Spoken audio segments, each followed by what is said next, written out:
Ito yung gamit natin. Check out niya sa Yellow Basket. Murang-mura lang to.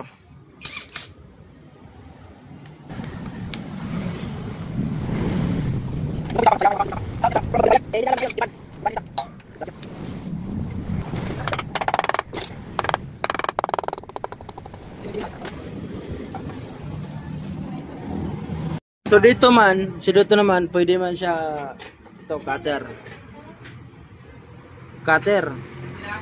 Pero pag matigas, yung ginagamit natin, mahirapan siya pagpasok, di ba? Masikip. So anong gagawin? Ito talaga.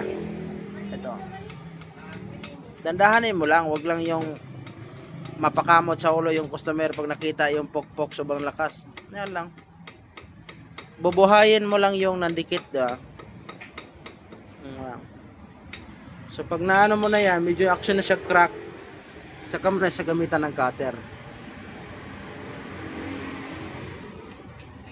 Diba?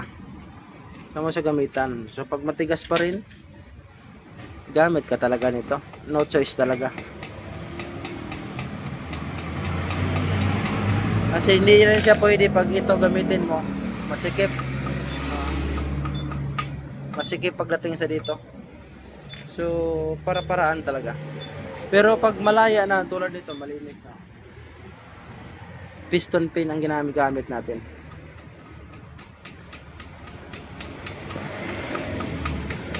Oh, yun lang. Yung mga simpleng tips para natin mapadali ang trabaho. Na di rin siya nagasgas.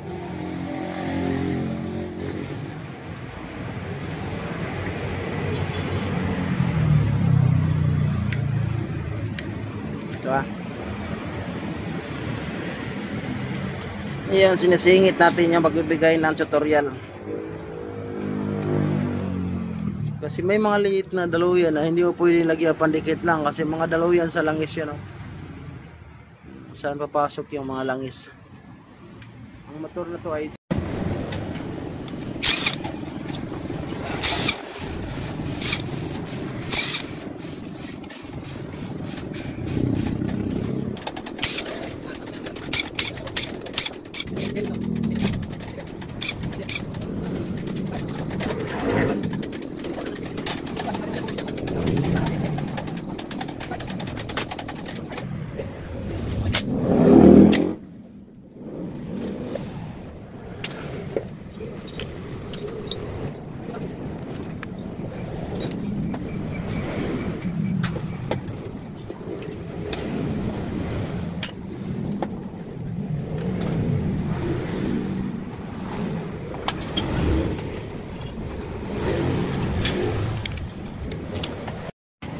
anong purpose bakit tinanggal natin yung clutch housing? Para makaporma tayo.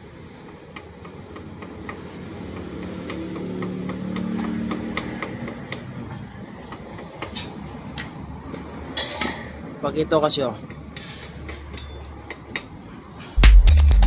dito tayo.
Huh?